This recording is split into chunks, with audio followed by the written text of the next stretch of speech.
Yung mga na-evacuate po na 100,000 families are still in the evacuation centers. Sapat po Yes. ba ang Opo. supply and relief Ah, items? yes po. As we speak, no, we are still operating around 800 evacuation centers at nandyan pa po close to 50,000 na individuals, no. Yung iba diyan preemptively evacuated. But sapat yung ating mga food items galing sa DSWD. Yung ating medical supplies ay naka-ready yan in case na kailangan.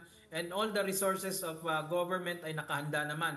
Ito na rin ay dahil na rin sa kautusan ng ating Pangulo, no, si Pangulong Marcos, na dapat the whole of national government ay dapat ma-mobilize at gamitin lahat ng mga resources para i-assist or magkaroon ng tulong doon sa mga affected communities. Kamusta naman po yung mga linya ng kuryente, linya ng mga telco, at Opo. pati na rin po yung mga stranded na pasahero, na start na po ba sila makagalaw ulit at makauwi?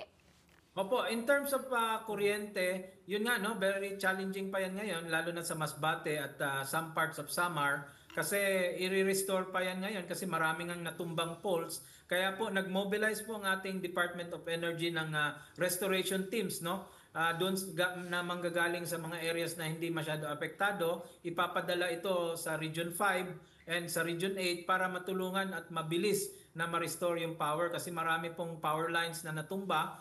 And then yung mga stranded po, as of today, ngayong gabi, meron pa pong signal yung areas kaya wala pa pong pinapayagang sea travel, no? So hopefully as the weather improves tomorrow, itong mga stranded natin ay mababawasan na yan.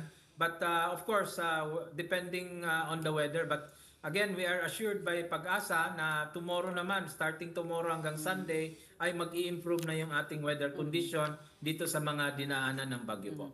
Saan po naman kayo nakakakita, ASEC, ng problema o hamon? Oo, ang hamon natin kasi itong dinaanan ng mga bagyo ngayon ay mga isla, yung pagdadalang tulong po kasi we are hampered by yung ating limitation in terms of bringing the logistics sa mga isla na ito. So ngayon po, we have ready goods from mainland Bicol papuntang Masbate, but we are hampered because of the weather at saka kailangan i-travel pa ito by sea or by air, no? Para makaabot yung tulong. Ganon din sa mga isla, island provinces natin sa Mimaropa, yung Romblon, Mindoro. Yun lang po ang challenge. But good for us po, nagkaroon naman ng prepositioning doon sa mga areas na yan ng mga food items. Kaya naka-ready po ang ating DSWD. If ever po na magdala kami doon, ay replenishment na lang po ito para po sa next and augmentation. Ang challenge na lang ngayon is yung mga housing materials, housing repair kits, no, na kailangan din nila.